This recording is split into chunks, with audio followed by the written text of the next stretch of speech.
Hi, everyone. I'm Danielle D'Souza Gill, and I will be hosting Dinesh's podcast while he is away this week in Israel. I hope you all had a great Easter weekend. If you're a regular Dinesh D'Souza listener, you've probably heard me on here before. I was hosting yesterday, but we have a lot of content to get to today. So we're going to be speaking with Will Chamberlain. He's a brilliant lawyer. He serves as the senior counsel from the Article 3 Project and the American Accountability Project. He knows a lot about rogue judges, so we're going to be talking to him about all of our legal questions. And we are also going to first kick off the show. I'm going to talk a little bit about the attacks on Elon Musk, Tesla, some other crazy things the Democrats are doing. And at the end of the show today, we'll talk about some of the racial tension in the midst of the death of Austin Metcalf and the funding going to Karmelo Anthony. So let's get started. This is the Dinesh D'Souza podcast.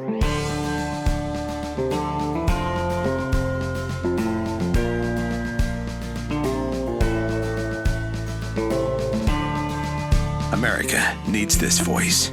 The times are crazy. In a time of confusion, division, and lies, we need a brave voice of reason, understanding, and truth. This is the Dinesh D'Souza podcast. It's Halloween night in 1938, and you're walking by a group of people crowded around a radio in the street. They're sharing incredulous glances as the voice on the broadcast cries out in horror at scenes of devastation. You quickly try to grasp the situation. Are these first-hand accounts? Where is this happening? Who's attacking whom? After years of increasingly tense international politics, you wonder if in fact Germany's long-anticipated blow has finally landed. Suddenly, a horrifying noise comes across the airwaves. The announcer is talking about some novel weapon, a heat ray, but it's not being wielded by the Germans. The attackers appear to be from outer space. So you rush home, eager to warn your family about this new terror, only to find them completely unconcerned and listening to the top-rated comedy and variety show.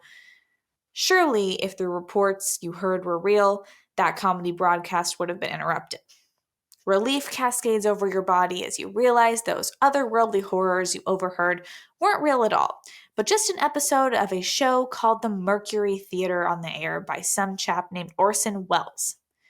The scenes of panic in the aftermath of that broadcast are legendary. People flooding the streets, wearing wet rags on their heads to protect themselves from the beams of deadly heat energy. The story of the broadcast adaptation of H.G. Wells' science fiction hit War of the Worlds, which mimicked a real news broadcast, served as a cautionary tale for the rest of the 20th century. It has long been held up as an example of the power that the media has to drive society into frenzied hysterics. More recently, people have begun to push back on that story, saying that the panic was overstated. After all, not everyone had a radio, and of those who did, ratings showed that only about 2% were listening to the story of Earth's invasion by Martians. And of that group, none reported the program as a news broadcast, but as a radio play or some other dramatic production. So even the small percentage of people who were listening weren't fooled. In 2013, PBS ran a show about the mass panic the broadcast caused, much to the chagrin of people like Michael Sokolow, who had been arguing for several years that the stories were overblown. In a piece in Slate, Sokolow argues the panic couldn't have happened as described. He blamed radio's competitors, print media, for trying to demonize radio. He said, quote, "How did the story of panicked listeners begin? Blame America's newspapers.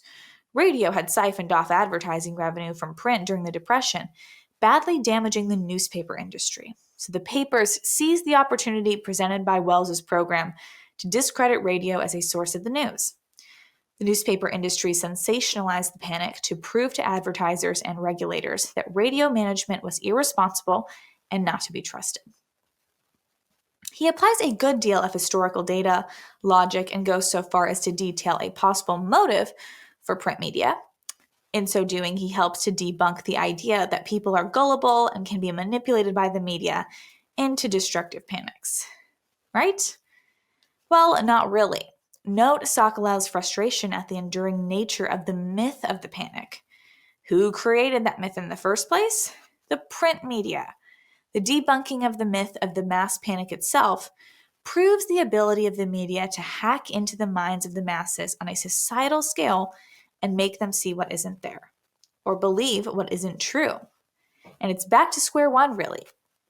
We left Plato's cave only to find ourselves in another cave. Is it caves all the way down? The story of the mass panic may not be true, but that doesn't necessarily mean that such panics aren't possible. As a matter of fact, there's a mass panic happening now. Ever since Elon Musk and Doge have been looking into government corruption, there's been an unending sequence of instances of deranged viewers willingly taking up the mantle of modern-day self-styled resistance fighters in order to vandalize random Tesla cars they see, whether it's at dealerships or owned by private individuals on the street, in driveways and parking lots. They oftentimes take videos of themselves vandalizing the Tesla vehicle. And this is not just in America, mind you. These acts are being carried out around the world. Detailed statistics aren't available for minor crimes like keying or marring Teslas with bodily waste, which we've seen on video. But it seems that not a day goes by where we aren't treated to yet another video from Tesla's Sentry Mode, where yet another vandal makes himself famous. There are currently 3 examples of serious cases involving arson and gunfire at the dealerships. Those perpetrators have been charged by the DOJ with the intent of putting the criminals away for multiple decades. These acts of protest have limited effect on the object of their ire, Elon Musk. At the same time, the cameras mean there's a near 100% chance that these perpetrators will face justice. That could mean anything from hefty repair bills to jail time, depending on what they did. Roll all that into a traditional risk-reward analysis matrix, and any way you slice it, it is a bad idea. A very bad idea. Which begs the question, why? A 2023 Pew Research study revealed that over 56% of left-leaning Americans were at least somewhat open to purchasing an EV, electric vehicle, compared to only 20% of right-leaning Americans. That means that the intended victims of these vandals with Teslas are themselves more likely to be a fellow Democrat voter more than anything else. They're Democrats going after other Democrats. Leftists are senselessly attacking their fellow leftists in order to score lefty cred. So not only are these vandals putting themselves in a position of committing vandalism, potentially facing jail time and other punishment, they're also aggressively driving their own voters from the Democrat Party. Typically, political action is taken to win people over to your side as opposed to repelling them. Picking losing fights with people in your own party is quite conceivably the dumbest thing you could elect to do. Yet these vandals themselves might as well be wearing wet towels on their heads to protect themselves from heat rays, like the mythical panic-stricken listeners of War of the Worlds in 1938. After all, they're only lashing out because their TV told them to. Unlike the 2% audience share that Orson Welles boasted, the anti-Doge drumbeat has been relentlessly sounding through all channels of the media. And that's because right now, Elon Musk is the target of the left, and specifically Doge. It's not just news, but also commentary, social media, late-night comedy shows, if those are even funny, all really encouraging this. Democrat politicians have been hard at work ginning up outrage by painting Elon Musk as a marauding technocrat, an evil billionaire, stealing paltry government benefits from Medicare and Social Security, or pocketing people's data. The only problem is there's no evidence. Not once has someone come forward to talk about their benefits being pilfered by Doge, or someone saying, I no longer am receiving Social Security even though I am supposed to receive Social Security. This is the fear that the left is creating in people, but it's not rooted in any evidence. Of course, Elon Musk and Doge's focus is to focus on waste, fraud, and abuse. If there was even a scintilla of evidence that someone had their benefits canceled who was entitled to them, you can bet that person's face would be plastered over every media outlet and website from here to Mars. But that hasn't stopped the Democrats, their media conglomerate, their protest funders from tirelessly pushing that very narrative across the country. And many people actually believe that, even though it's not true. Doge is doing the exact opposite of stealing. Doge is stopping those who would bankrupt the system by stealing from us, the American taxpayers. So if these systems are to continue, you can't have waste, fraud, and abuse. Doge is stopping the fraud, stopping the swamp from continuing how they have been for years. In other words, Doge is stopping the Democrats. So is the story of the War of the Worlds panic so far-fetched? Unfortunately, it appears that it's not. The Tesla vandals are an example of a group of people who uncritically accept media narratives to their own detriment.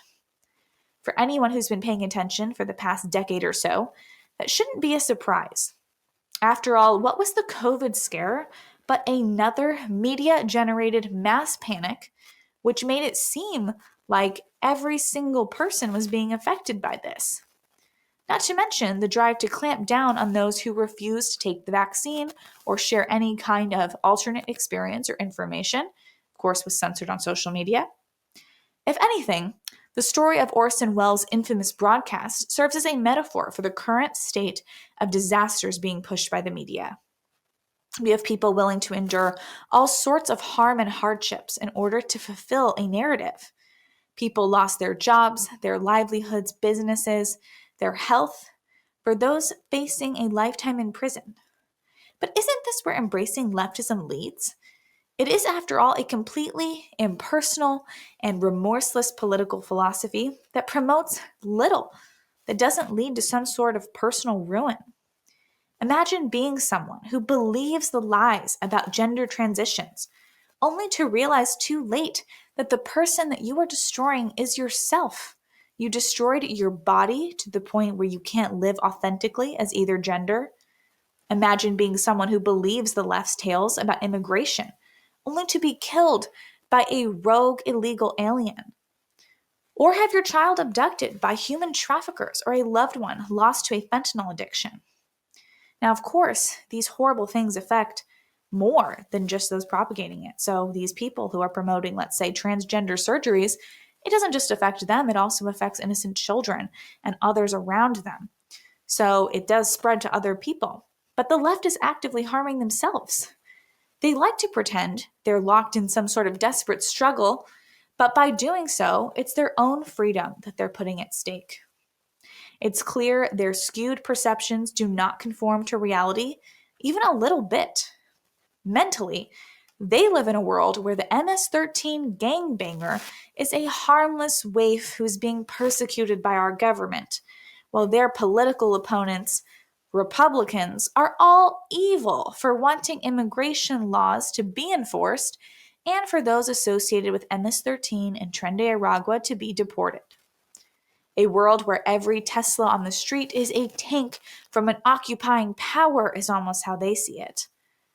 Their views are so alien and divorced from reality, you have to wonder if we even come from the same planet.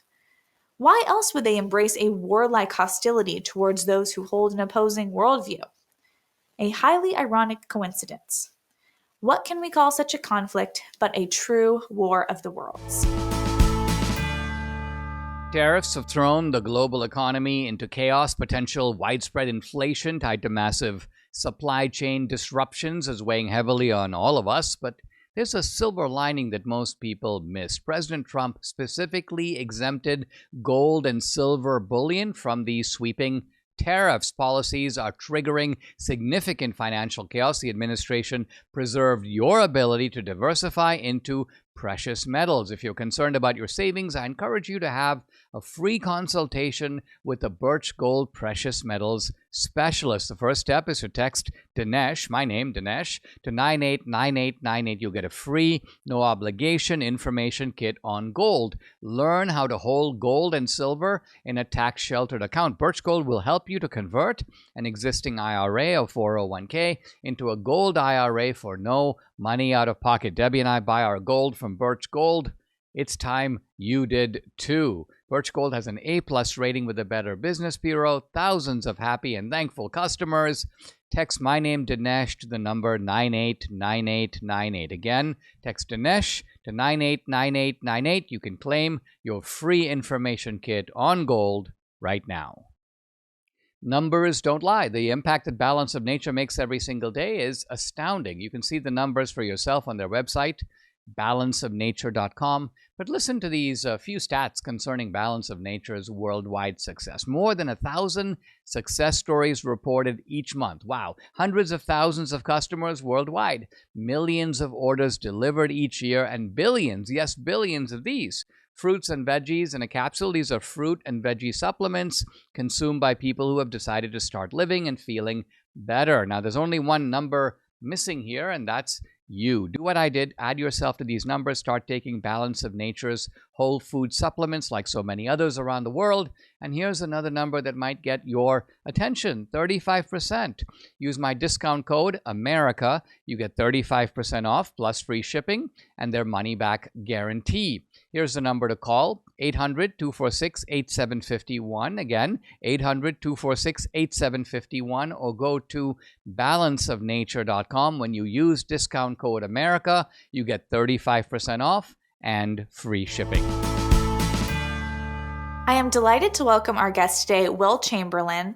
He serves as the senior counsel to the Article 3 Project, which protects constitutionalist judges, and serves as senior counsel to the American Accountability Project, which opposes big tech monopolies.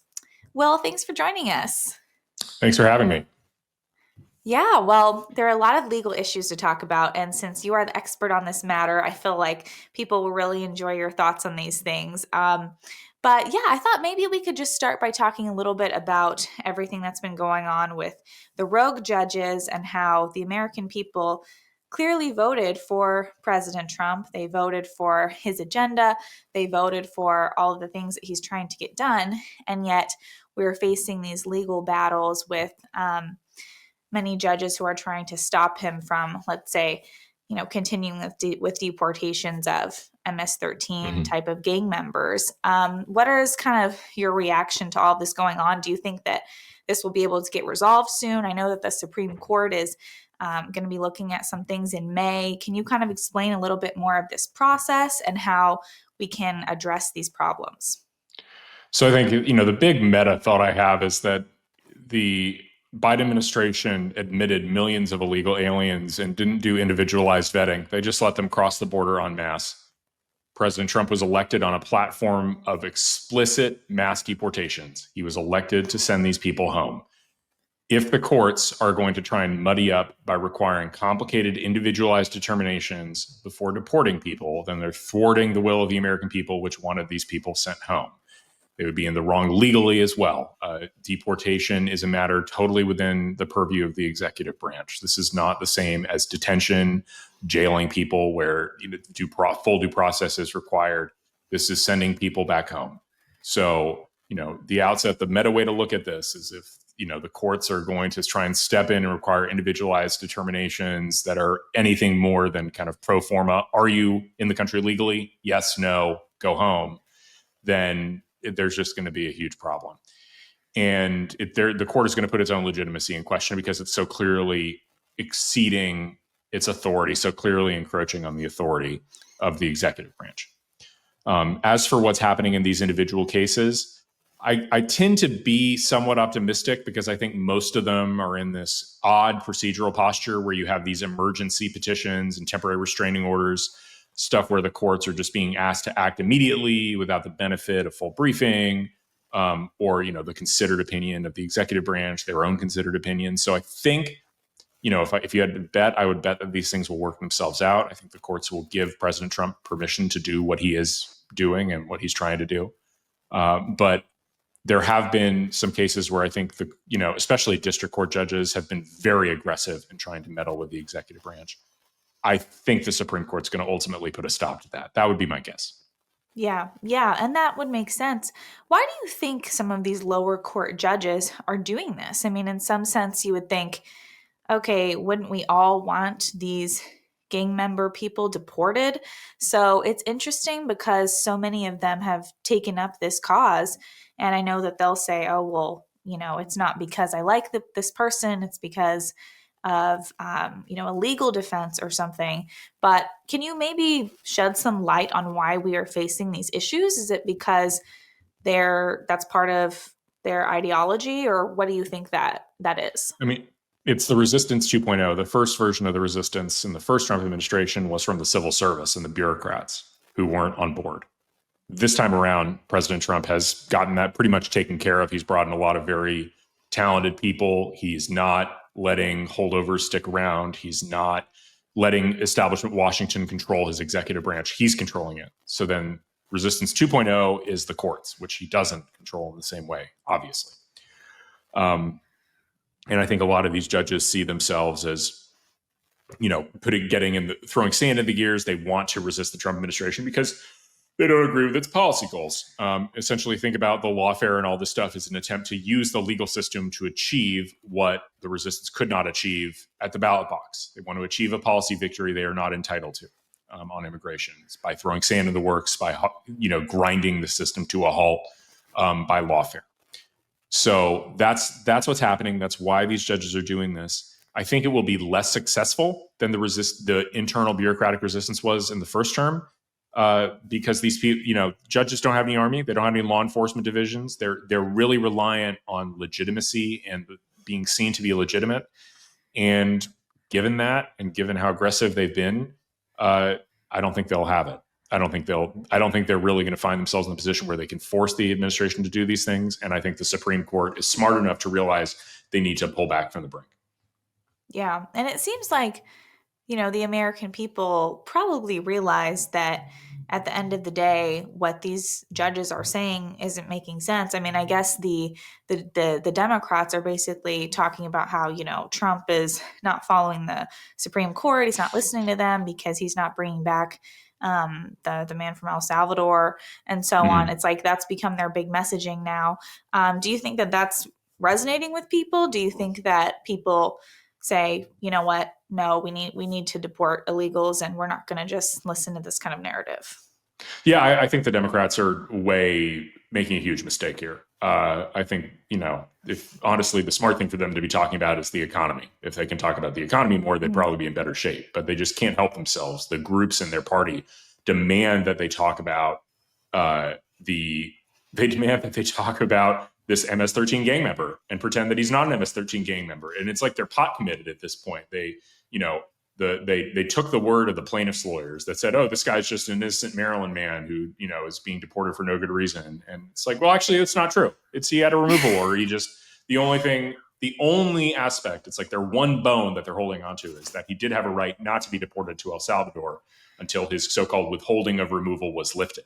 But the Trump administration could have waltzed into court and gotten that in an hour. So it's not in law. This isn't necessarily applicable to this instance, but there's an idea of harmless error, the idea that they made a mistake, but had they done things the proper way, the end result would have been exactly the same.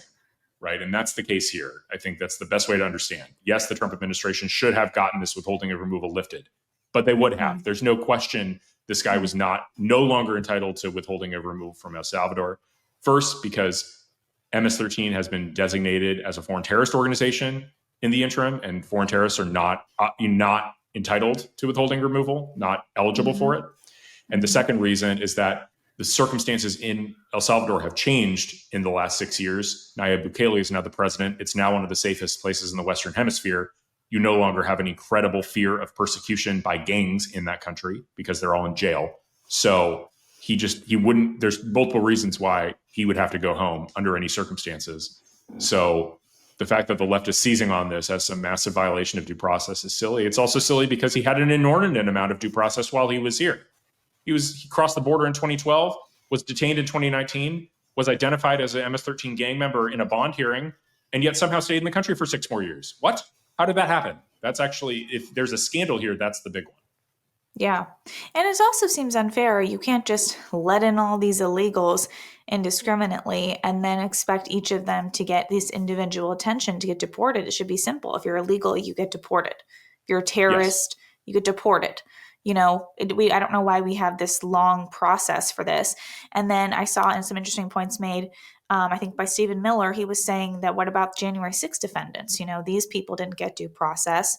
They're Americans. But then these people who are in MS-13, all of a sudden we're so concerned that they're not getting this, very individualized due process. So do you think that just kind of comes down to who the judges are that are seeing these cases? A little bit, yeah. I think, the DC District Court is very much a liberal and a very, very liberal court. And it's the judges who've been hearing these cases have been very, very liberal on their own. And as a result, you get, this sort of sense that the ultimate villain is understood to be, these January 6 protesters. And then, there's something noble about defending MS-13 gang members. I look at it, I used to work at a firm called Quinn Emanuel in Los Angeles. That was where I worked in big law. And Quinn Emanuel took on the representation of Kilmar Abrego Garcia. And I looked at that, the briefing they're filing in the Fourth Circuit and in the Supreme Court. They've thrown like 7 partners at this case. Wow. That's a lot of that's some very expensive legal help. If you were to try and retain that as a corporation or as a private company, you would spend a lot of money. Their combined time, all of those lawyers are billing you $1,500 an hour minimum. So that would be extremely expensive. Quinn Emanuel's doing this almost certainly pro bono. It's part of their pro bono effort. But I don't recall Quinn Emanuel ever defending a single January 6th defendant. And there were some very serious due process concerns, namely the most obvious one, which is DC is 95% Democrat, and they were judging Republican political activists. Is that a jury of those Republican political activists' peers? I think not. I think obviously not. And the conviction rate was something absurd. I don't think anybody managed almost to get 100. out of there. I think it was 100%. People got acquitted on individual charges, but nobody got a full acquittal. No one, not a single defendant. And that's evidence that, well, this is just simply, these were show trials. This was silly. And so now for these people who, were so eager and so bloodthirsty to put those J6 protesters behind bars for decades are suddenly, flying to El Salvador to defend the honor of an MS-13 wife-beating gangbanger is beyond me. Yeah, which really just highlights the fact that this is all just pure politics. I wish it could just be, wow, this is the law. The judges are just going to follow these things, but it's horrible, this double standard. I want to ask you about the kind of the way you think the courts are going to go. Do you think that we'll be able to have more lower court judges spots filled by President Trump? Do you think there's any kind of movement towards, obviously, most people know the Supreme Court, but all of these other judges have all this power and who are delaying things and creating issues. So are we going to be able to get a lot more this time? Did we not pick the best people always? Sometimes Republicans, even who are picked, are part of the DC orbit or swamp also. So then we still have those issues. But what do you kind of foresee?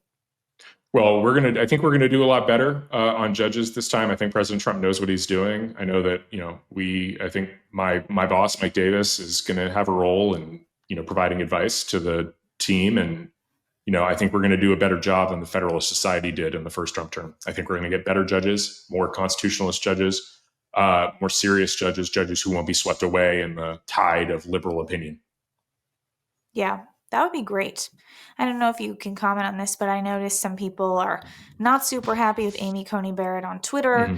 Do you think that was, or her kind of ideology and views, do you think that was something that was foreseen before? Some people say, we always saw this, she was kind of always this way.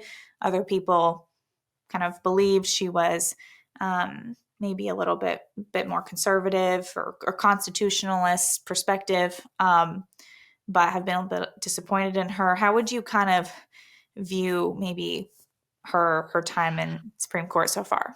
So I used to be the editor-in-chief of Human Events back in, I think, 2019 when this was all being considered. And a year before she was nominated to the Supreme Court, she was pretty clearly at the front of the shortlist. And we published a couple of articles. One of them was very skeptical of Amy Coney Barrett, thought she would make a bad Supreme Court nominee, kind of sussed out a little bit of her underlying liberalism in some of her public statements.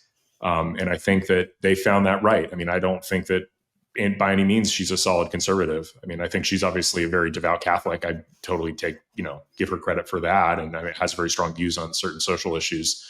But I don't think, does she believe in the conservative platform broadly? I don't think so. And I don't think I don't think she's particularly consistent on this stuff. I mean, it's, we heard a lot about the reason that the courts weren't intervening in these temporary restraining orders. In the early part of the administration, there was this claim from like Roberts and Barrett, regular order, the idea that things needed to be coming up normally. And then all of a sudden you have this Alien Enemies Act case where without an injunction, without a stay from the lower courts, the Supreme Court out of nowhere issues an administrative stay on Good Friday as though, the sky was falling or something. There's a lack of consistency here. The process arguments are an excuse to, achieve the underlying substantive goals. And those substantive goals aren't necessarily the substantive goals of the Republican Party by any means. Yeah. Yeah. And one thing that I wonder too is a lot of people thought Kavanaugh would be more conservative because of what happened to him with the big show trial Me Too situation. But it doesn't seem like that was really the case. Do you feel like that affected him in any way? Or do you think that I think lay low? Kavanaugh hasn't been wonderful, but he's been a lot better than Barrett. Like, I think Kavanaugh's been pretty solid. We haven't gotten quite, he's not like Alito or Thomas, but he's pretty good. Same with Gorsuch. So I don't think those two were mistakes by any means. I think they've been pretty solid conservative votes for the most part. Okay. So, I don't like this latest administrative stay, but I think he'll come around and make the right decision on the merits. Yeah. Yeah. Why do you think that Justice Roberts decided to come out and make that statement about impeaching judges and things like that, just kind of out of nowhere, just to opine on it on his own? I thought that was bizarre. The courts have no role to play in impeachment whatsoever. That's not their job. That's beyond the capacity of Article 3. Like, if he wants to be a political actor, that's great. But, that's just a press release. Politicians issue press releases all the time. He wants to join the fray, go for it. We're going to light him up. If he, impeachment is a political matter. It's not something that he has any role. The only time that Chief Justice Roberts would have any role is if we were impeaching the President of the United States, and then he gets to sit as the judge in the trial. But absent that, for any impeachment of a judge, he doesn't have a say. The judiciary doesn't have a say. That's the check on the judiciary. One of the things that I think people forget, especially liberals, is they talk about checks and balances, but they don't think about the idea that the judiciary has checks on it too. One of them is impeachment. Another is jurisdiction stripping. Another is the underlying premise that if your rulings aren't legitimate, that if they are absurd, we will simply not obey them. Right. And you don't have an army and you don't have a law enforcement branch. So the constraint on the judiciary is the overwhelming need it has for his decisions to be seen as legitimate and dispassionate. And so to the extent they're not, and to the extent these judges have decided to play in politics, they're going to find out that the actual political branches will steamroll them. Yeah. And someone like, let's say, president, he's elected for 4 years, maybe 8 years, but these people in the Supreme Court, they're in there for lifetime appointments. So I think sometimes people think, oh, well, they're like kings and they can just kind of say whatever. But the problem is then we're all kind of subject to whatever these judges say, and then the other branches can't do what they're supposed to be doing, when the branches are supposed to be checking each other, not just have one that's kind of we don't have a juristocracy in this country, right? That's not how our system was designed. Right. The judges are politically, have to go through a confirmation process. They can be impeached, and their authority is limited to cases and controversies. They don't get to issue advisory opinions. There are all sorts of restraints on their jurisdiction that should be there, that the court has developed over a long period of time. And these things are important. These things are important for the continued legitimacy of the judiciary. And I think it's good to have a judiciary seen to be legitimate. But if they're going to completely disregard, do this double game where on the one hand, you won't intervene when lower court judges are running hog wild over the administration, clearly violating the law because, these things aren't coming up on regular order yet. But then the moment the ACLU comes running to your courtroom saying the sky is falling, you completely dispatch with regular order yourselves. We're going to see through that. And we're also not going to put up with it. And, ultimately, people are, the Free Press put out this article where they tried to essentially say the president's acting lawlessly. It's the courts who are standing in the breach. I think that's completely wrong. I think it's completely backwards. The administration is being more aggressive than other administrations have been, especially Republican administrations. They're trying to push what they can do. They're not just staying within the confines of what the civil service says is okay. But that doesn't mean that this radical behavior from the judges is not the actual catalyst of the constitutional crisis that we have. Right. Yeah. And I wanted to ask you, how come we still don't have information on the leaker regarding the Dobbs decision? Going back to some. I don't know. I've heard from people that people know who it is or something who are in these inner circles, but they don't want to have any kind of, controversy or something, even though the fact that it was leaked itself is a controversy and already happened. Yeah. I mean, it's interesting. I think, I put out a thread a long time ago where I identified who I thought was the likely leaker based on publicly available information, right? I found one of the Supreme Court clerks was a Breyer clerk at the time. And her husband was like good buddies with the reporter who leaked the opinion, and she herself had basically dedicated her entire legal intellectual career to the issue of abortion and loosening abortion rights, or essentially getting rid of abortion restrictions and forcing Catholic hospitals to perform abortions, things like that. So that was like this person's entire intellectual work, and it seemed kind of obvious that a person like that would look at the Dobbs decision and realize that basically all the work she had done up until this point was now meaningless because Dobbs had reversed Roe v. Wade, right? And so, this is no longer a federal right. And her Chief Justice was retiring that year, so there was no, blowback that he would feel from the leaking of an opinion. And I mean, she knew the reporter, like, the reporter attended her wedding. So it's like, but that said, is that proof? No. I mean, we don't have like the smoking gun document that shows that she, or whatever, the smoking gun communication that shows that she was the leaker. But they probably could have found it, right? If there was. Maybe, I don't know. A good question. Yeah. I mean, I guess, I don't know how aggressive they were in trying to stop this leak investigation or to try and track that down. So maybe I'm right, maybe I'm wrong. I think it's her, but I don't know. I don't have any insight information as to that. And, if they really did a good job of covering their tracks, which I'm sure that whoever this leaker did, I mean, if they're one of the clerks, they're a very smart person. They probably were very, very careful in terms of covering their tracks and made it really impossible to trace where these documents came from and who was ultimately responsible.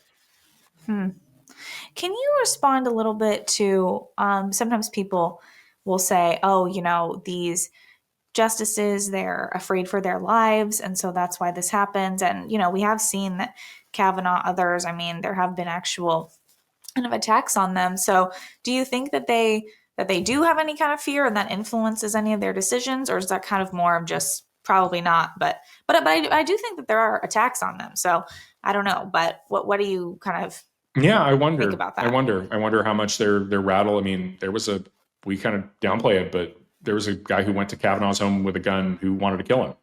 He was stopped by the police, the security, but they wanted to do that. There's, the Supreme Court justices, I'm sure, especially might be a little bit rattled by what the left has done and what the left makes claims to be willing to do. But that's part of the job. Like, if they're not up to standing up to that and making dispassionate decisions in the face of those kind of threats, they're in the wrong profession. And I don't know if maybe that's what's bothering Amy Coney Barrett. And if that's true, she should, resign and go back to being a law professor. I'm sure she'd be fine with that. Wow. That's so interesting. And then wanted to also get your thoughts on the Pete Hegseth. Kind of the left has really been going after him. They've been kind of hoping that something happens to him. Do you kind of have any reaction to anything going on there? Well, the Signal stuff is old news, right? I mean, you're finding more examples of the same Signal chat that was a problem before. To the extent that behavior has been corrected, that's fine. I'm firmly of the belief that under no circumstances should Trump fire anyone on the basis of words that appear in the Atlantic, right? We're no scalps, no scapegoats. They would never let that happen on our side.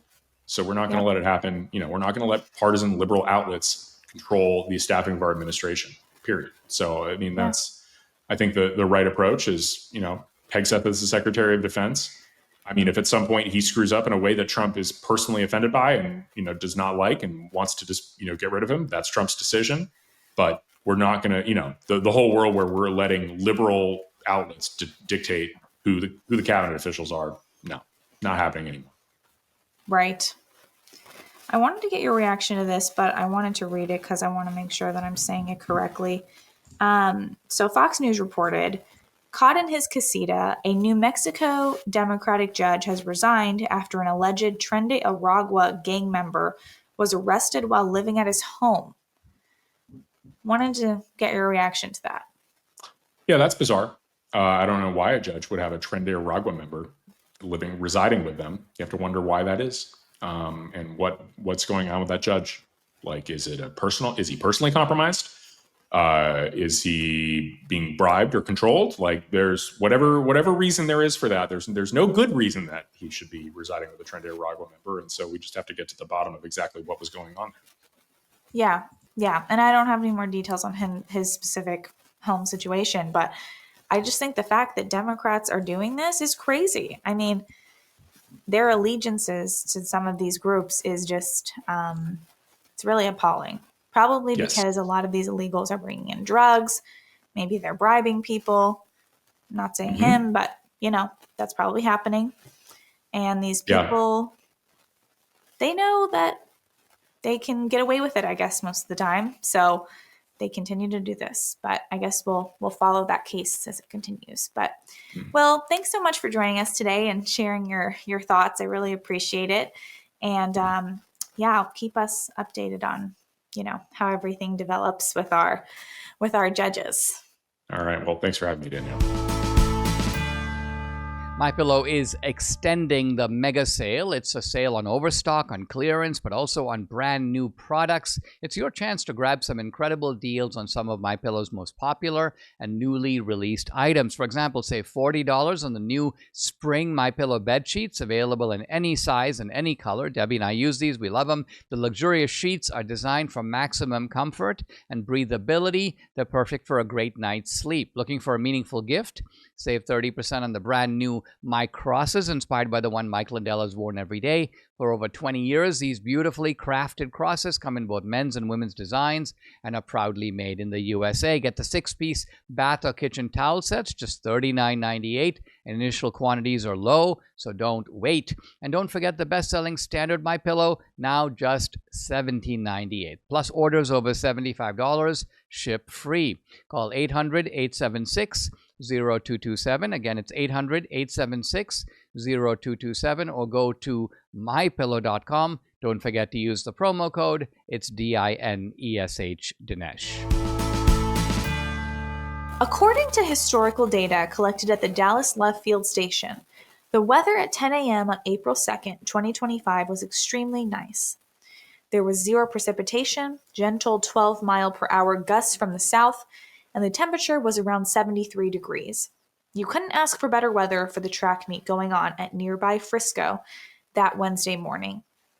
And it was around that time, under those types of conditions, that 17-year-old Austin Metcalf breathed his last breath after being stabbed by 17-year-old Karmelo Anthony. I have to point out that Karmelo himself is on record admitting to the stabbing and that he is apparently currently pursuing a self-defense argument. So terms like alleged or suspected in relation to his role as the perpetrator are not necessarily appropriate. This is no murder mystery. We have the who, we have the how. All that's being disputed is the why. Though he walked away from the incident unharmed, it's safe to say that at least 2 lives were ruined that day. Whatever trajectory Anthony may have been on, things are going to be very different for him and his family going forward. That's just the nature of being prosecuted in a court of law, especially for a crime like murder. This may mean that he's convicted. It may also mean that he becomes a hero of many on the left.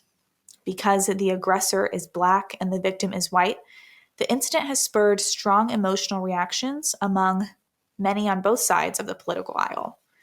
The internet is full of commentary that is frankly stomach-churning. Into this volatile mix of racial tension steps activist Dominique Alexander, alleged minister and president and CEO of NGAN, the Next Generation Action Network. But Dominique's real title might be more accurately described as a heavy, because that's what he's known for. He has a long rap sheet which explains his checkered past in and out of prison. Before this, he was mostly known as a violent agitator for the now discredited Black Lives Matter, and known as BLM. In 2020, he and a group of BLM goons tried to attack a speaker at a Trump walkaway event. His intended target, a Black female Trump supporter. Such heresy drove him to violence. A Black Trump supporter could not be tolerated. Ever since Karmelo Anthony's release from prison on reduced bond, Dominique Alexander has been the de facto spokesperson for the Anthony family. It seems an odd arrangement given that Karmelo's mother is both articulate and far more sympathetic when she gets a chance to speak. At the press conference on April 19th, Mrs. Anthony talked about her family. She is a stay-at-home mother. They are God-fearing people. The father has been harassed at work and had to take a leave of absence. No mother of any child worth their salt would leave their own flesh and blood to suffer slings and arrows by any aggressor. Mrs. Anthony is doing what mothers are supposed to do in this type of situation. Her emotions are understandable and relatable, and she is defending her son. Dominique Alexander, on the other hand, is quite different. He's violent, racist. He really demonstrates his bona fides as a BLM political muscle. At the press conference, he exhibited all the signs of a professional agitator. He launched incendiary attacks at the media, at conservative pundits, and even the victim's family. Shortly after Austin Metcalf's murder, his father publicly extended an olive branch, saying he didn't believe the attack had anything to do with racism. Yet when Mr. Metcalf attended the press conference, he was thrown off the premises.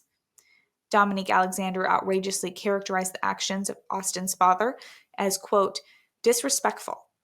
He began his press conference saying he would never attack a grieving father before immediately launching into an attack on Mr. Metcalf's character for trying to attend.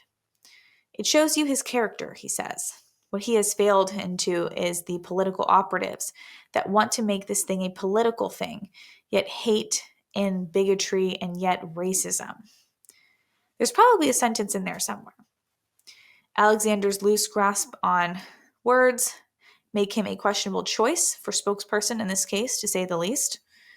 Alexander also takes issue with, quote, conservative operatives posting about the case, again claiming the high ground, saying, we haven't been doing it.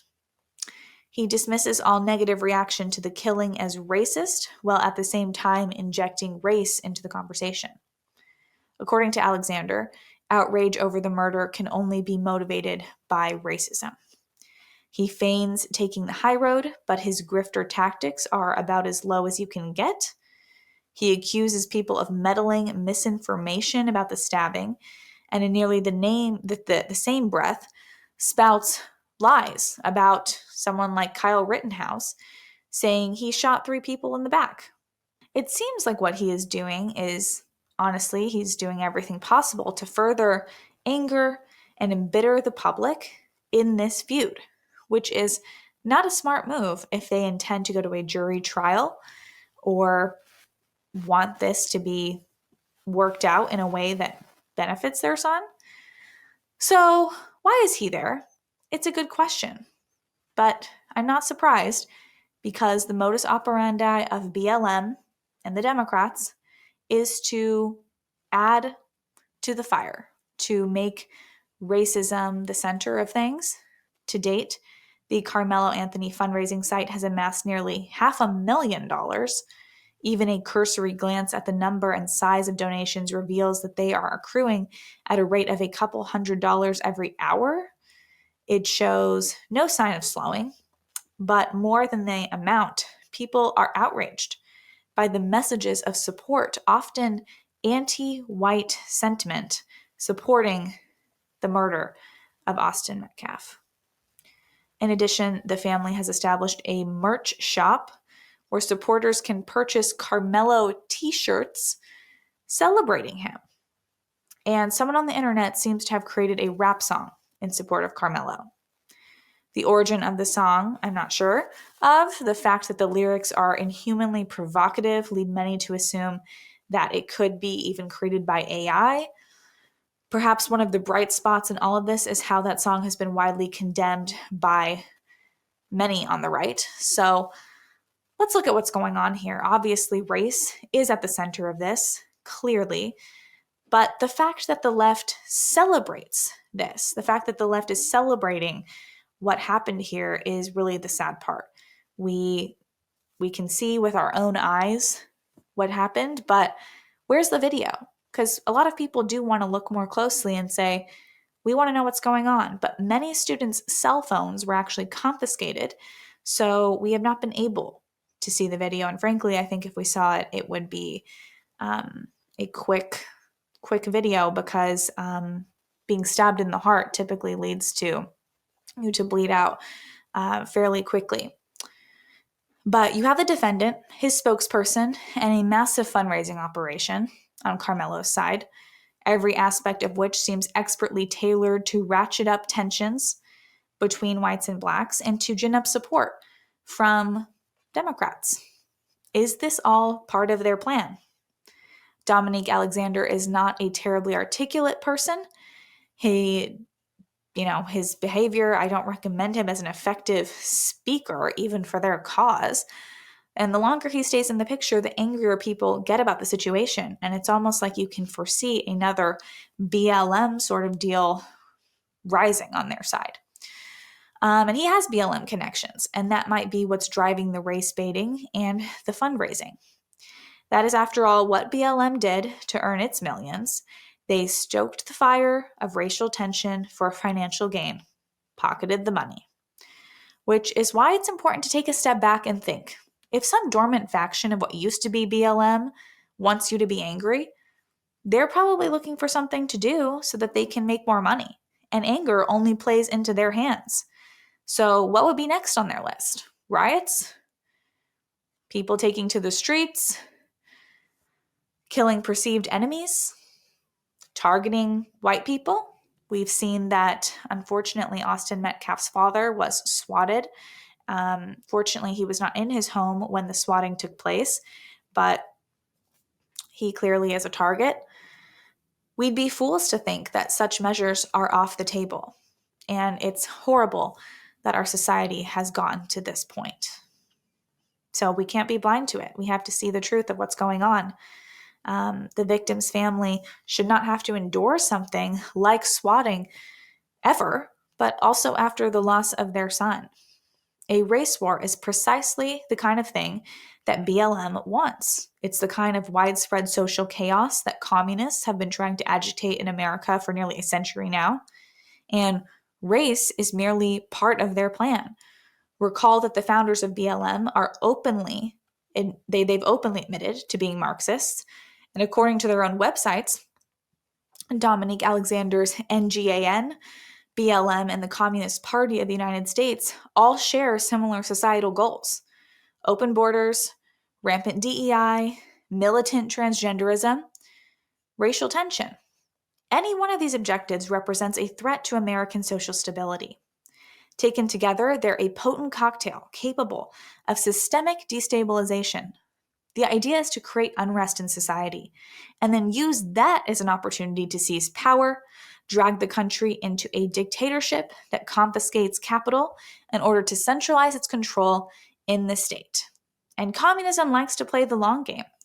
After all, there would have to be tension in society in order to bring about communism. And what better than, in this case, they would say, racial tension.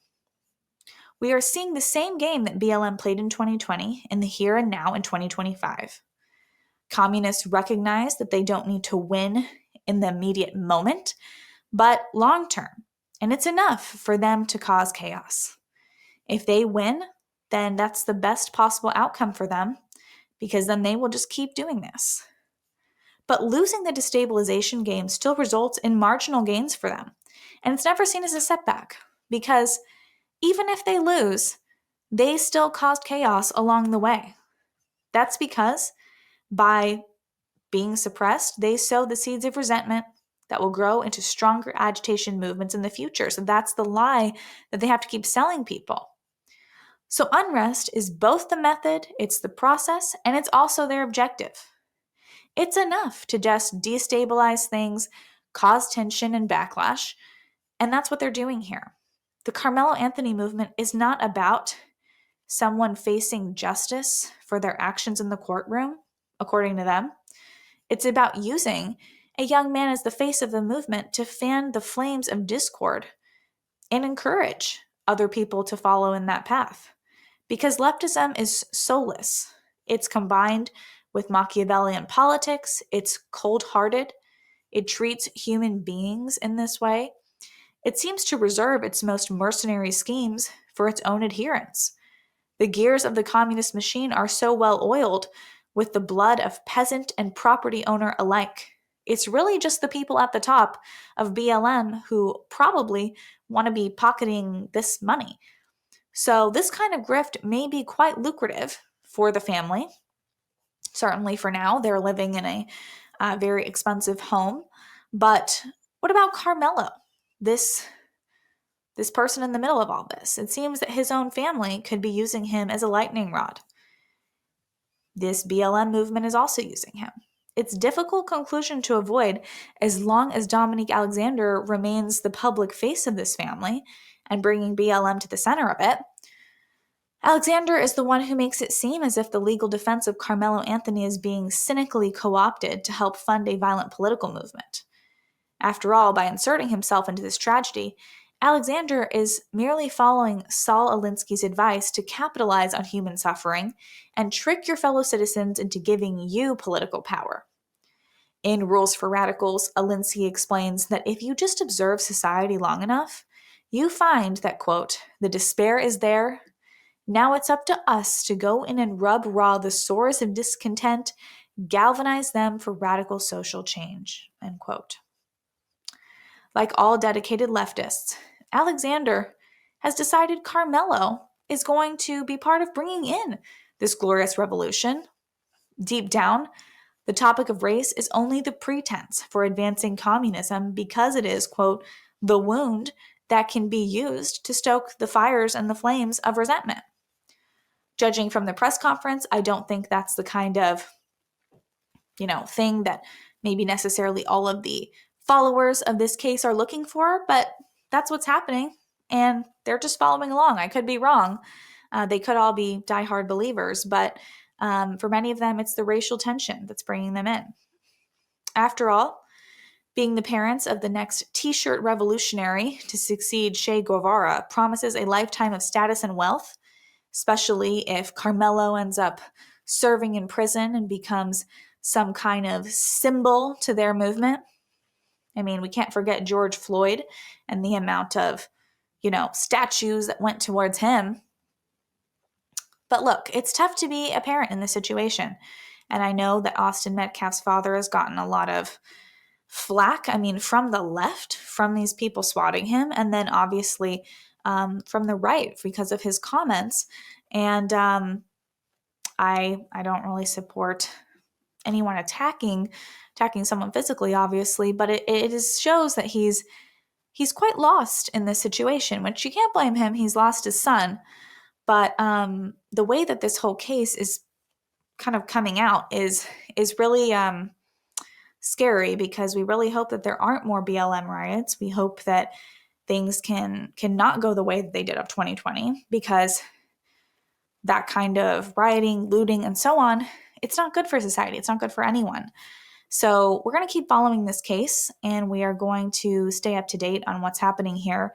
And in the meantime, don't fall for any kind of race baiting or any kind of resentment stoking that the left is doing, because it doesn't lead to a good outcome for anyone. Well, that wraps up today's show. If you enjoyed the show, make sure to find me on social media. I'm on Facebook, Instagram, X, Truth Social, all the places. I'm at Danielle D'Souza Gill, and that's where you can find my content, videos, thoughts, all of that. And I will see you guys tomorrow. MAGA. Subscribe to the Dinesh D'Souza podcast on Apple, Google, and Spotify, or watch on Rumble, YouTube, and SalemNow.com.